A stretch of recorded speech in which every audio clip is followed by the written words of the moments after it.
Akalar, bu MCM Cobalt hali yangiliklari tugamasdan turib, bu probega nima deyapti? Buni olib va qatlarga haydab yuborishgan akalar. Faqat mehnat qilaman deb olishgan ekanda, bagajlarni qaranglar. MCM Cobaltimiz akalar.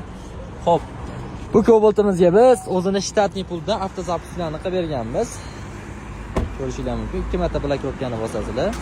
Avtomatik mashinamiz zavod bo'ladi. Hech salonda hech kim yo'q. Zavod bo'lganida dinamikdan qilib olasizlar va zavod bo'lganida avtomatik o'chadi. O'chirish uchun 2 marta ochish tezsalang o'chadi. Xo'p, yonida mexanik Cobaltimiz turibdi. Mexanik Cobaltlarga ham avtozapuslarni qilib beryapmiz. Bemalol kelaverasizlar, ishlarni chiroyli qilib bitkazib beramiz. Bu videoda mashinani olib va faqat ishlatish uchun mini-yo'llarga tezda jo'natib qo'yinglar akalar.